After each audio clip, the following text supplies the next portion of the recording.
It's a new week in the Crew Motorfest, and this week's theme is called Phenomenons, and this is my summit guide. Let's go.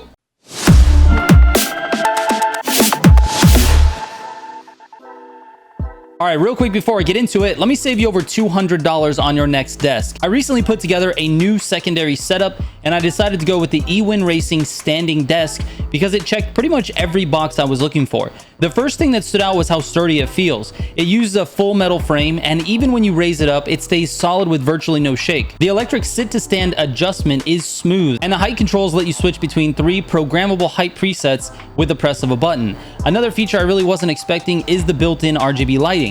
Instead of using a separate remote, the desk has its own dedicated touchscreen control panel built right into the top. So changing colors and lighting effects is quick and easy whenever you want to match the rest of your setup. The desk itself is a spacious 63 inches, so there's plenty of room for multiple monitors, a keyboard, and all of your gaming gear without feeling cramped. They also built hidden cable management into the desk, which makes it much easier to keep everything looking clean. The carbon fiber finish gives it a premium look, and I also like the little quality of life touches like the built-in cup holder and the headset hook. Those are small additions, but they're the kind of features that make this desk feel well thought out. If you're looking to upgrade your setup, head over to ewinracing.com and use code Militia at checkout to get 30% off your order. That's over $200 in savings on this desk.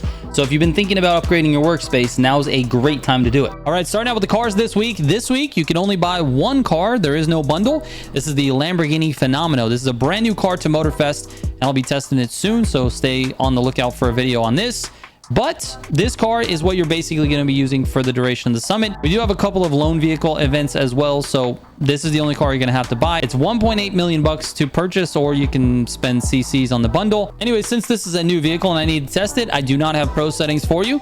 So let's just move into the rewards. For this week, we do have some pretty good rewards. We got 100,000 bucks for bronze. We got 5 hypercar legendary parts. These are fully leveled up parts. So if you don't have full level parts yet, this is a nice, easy way to get them. The Dolce Vita tire and the Lamborghini Temerario Allegarita package. I think I said that wrong, but this is a brand new car to Motorfest as well. So 2 new cars on the table this week. You got the Fenomeno that you can purchase, and then you can win the Temerario next week. So anyway, let's get into the events. All right, the first event, you get to use both the brand new Fenomeno and the Temerario that we're going to get next week once you earn platinum in the summit.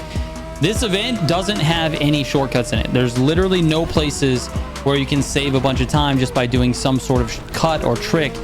The key to this is going to be the gutters, because there's quite a few of them, and your NOS management. So as you can see, I'm not the best at taking gutters, but I'm doing what I can. You need to manage your NOS correctly as well. These cars have parts, but they do not have nitrochemists, so you can't use all of your NOS on every single straight. You can use quite a bit when you get to the straights, but you don't need to use all of it, if that makes sense. So the key to this 100% is how fast can you take these gutters and how much NOS can you use on the straight without leaving yourself depleted. That's kind of it. And I don't really have a lot of advice for you. I'm trying to talk over this so you guys can see kind of how this lap goes, but I think we should just move on. We kind of leave it at that. All right, the next race is in the Temerario, and this one is basically the same thing. There's not really any shortcuts on this.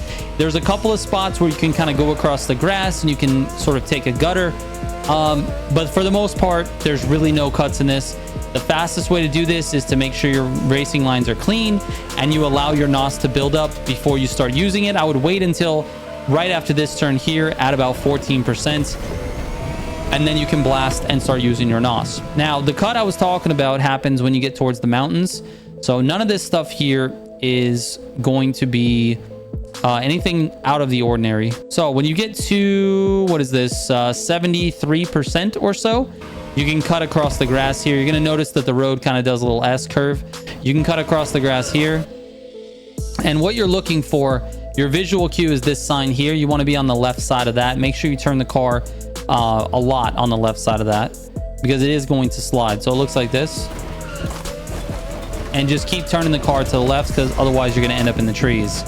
Now, the other spot that's kind of interesting is right here. You kind of have to brake pretty heavy. This is 86% heavy, double gutter there, gutter on the right, gutter on the left. And again, with this turn here, you're going to need to gutter as well.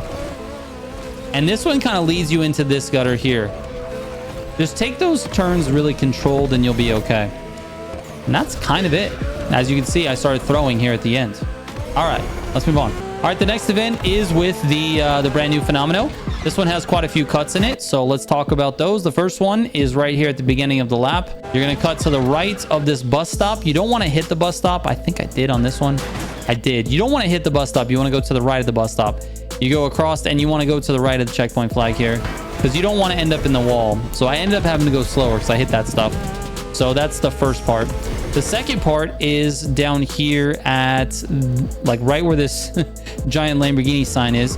You're going to want to get your car into the gutter and hit these fences. I missed it on this one. I want you to actually do that. Why am I showing you this lap? Go back to the first lap. I did better then. As you can see, don't hit the bench. Go to the right of it. Wow. All the way down here. Get yourself in the gutter. Hit the fences. I should have been doing this one first.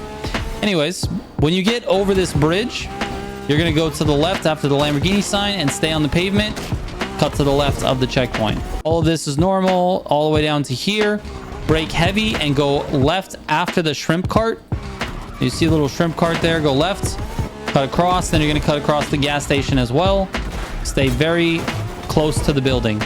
And that's the full lap. So let's move on. All right, for the fourth race, you get to choose your car. It needs to be a Lamborghini hypercar, and the best one, basically the consensus here, is the Temerario. It definitely feels better to drive than the new Fenomeno. So I would do this one over the Fenomeno, but if you like the Fenomeno, go for that one as well. I put up very similar times with them. This one was a couple seconds faster. Anyway, you need to have Nitrochemist parts with pure and extra pump on this. This is your car, your parts. No loan vehicles on this one. There's a few cuts in this one, a couple actually. Let me fast forward to those. And the first one happens right here at about 20%. So you're going to kind of veer off to the left a little bit and then go through the brick wall on the right side of the Lamborghini billboard. Go to the right side and regain with the road here. Now, if we fast forward, let's go to... If you've seen this before, you'll know what I'm talking about. If you're new to the game or you're just, you know, figuring this out for the first time, you're not going to like this one, but it's okay.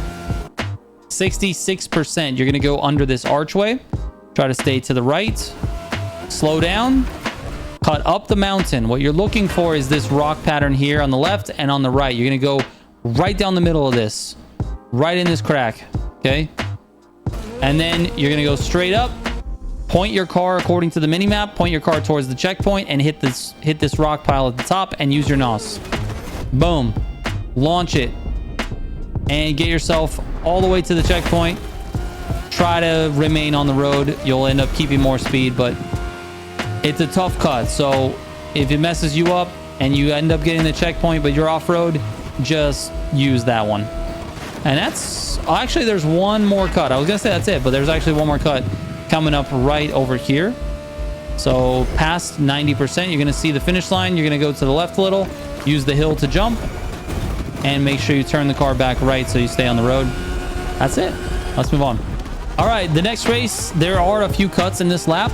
It's kind of a short lap, so it's not too bad, but I want to show you a couple of things here. So let's fast forward to those things. All right, for this checkpoint, there's a couple of ways to do it. You can drift and hit into the wall, but you have to slow down if you're going to do that, because if you get like the major slowdown penalty for hitting the wall, it's going to be slower. Now, you could also just approach this very controlled and drive across the grass, which is what I did on lap number 2. I just want to see what felt a little bit better. Honestly, they feel about the same. So on this lap, I slow down. You can see it here. Slow down a little bit. I flick the car to the left, and I barely touch the wall. I'm not like, you know, slamming into it. I'm just using it as a way to keep my speed up. You can do that, or you can slow down even more and just drive across the grass. Either way. Now, right after that, here on this left-hander, you're going to cut left after the tree. Make sure you stay left so you don't end up in the grass there. And then start using your NOS here. Use a bunch of it after that left-hander. And then you're going to drift the car to the left here. Notice I'm drifting it before the checkpoint. So you drift the car to the left here. And you're going to reset your car in front of this checkpoint. Okay? If you don't know how to reset your car, go into your difficulty settings, turn off rewind, and then when you hit the rewind button, it'll reset. Now, aside from that, there's just one little cut here across the curb at the end of this lap. Slow down, cut across after the truck, and you can actually cut it maybe a little bit more inside than that. But that's it. That's the lap. All right, let's move on. All right, the next race is all about NOS management. Honestly, that's what it is. Being smooth, don't lose traction, NOS management. That's all you got to do. So I'm going to start you on the third lap because I think my third and fourth laps were the ones I did the best. You want to have a full tank of NOS basically when you exit this turn here, so you can blast in 7th. You don't really need to go to 8th on this, but don't use more than about a half a tank on that turn or on that straight. You need a full tank when you get to the next straight. After making this turn here, you're going to upshift as much as you can all the way to 7th and 8th and just blast it. You can use a little more than half on that straight and it'll recover for you on the next one. But those are the 2 spots where you're going to blast your NOS. Outside of that, it's just all about being smooth. Don't drift the car. Be as smooth as possible. Use NOS in those sections. All right, let's move on. All right, the track of the week this week in Track Forge is, I would say it's kind of a nice track. Like it's very flowy. It feels good to drive. Feels good on hypercar. So I think it's designed pretty well. The only problem is they decided to not have NOS on this track. And because of that, slipstream is going to be extremely important. There's quite a few straights. If you have a slipstream partner, you're going to want to have him race with this with you on this track. If you don't have a slipstream partner, it's not that big of a deal. I was still able to get a time in like the top 15 or top 20, I can't remember, without a slipstream. So I think you can definitely do it and do well. It's just, it makes it easier when you have someone that can drive with you. So that's my main advice here. There's no NOS management, no NOS strategies. It's just driving as smooth as you possibly can, trying to stay to the inside of the turns. Good luck. For the slalom, you can use literally any car as long as you have the part sets. I say this every single week, but score breaker, skilled as your affix, and that's it. A score breaker set of parts with skilled as your affix, fully maxed out. If you have that, you just have to drive the slalom and you'll get a full score. So anyway, that's it. Let's not even show a clip. Let's move on. All right, for the escape this week, you're going to do it in the opposite direction from which you spawn. So go down to the end of the green circle, turn around and start from the other way. I'm going to go ahead and fast forward here. Let me see. All right, so you're here. You want to enter with as much speed as possible. So make sure you're using your NOS there on the run up. And you're just going to follow this road. You follow it all the way around. Careful of this turn here. It creeps up on you and it's quick. It's a very, tight turn and the car loses traction easy. Anyway, you just keep following this road, keep following it. And when you get to this section here, you're going to notice the freeways here. Just go ahead and jump onto the highway. Try not to hit the wall if you can. Use your NOS and keep going. As long as you get to about 6,700, something like that, you'll get a pretty decent score. I got 157 for a little over 7,000 yards. So I think you'll be okay. Just try to get to that highway. If you can get to the highway, that's basically the goal. All right, that's it. All right, here are my final scores. Thank you so much for watching. I really appreciate it. And I will catch you on the next one. Figure out.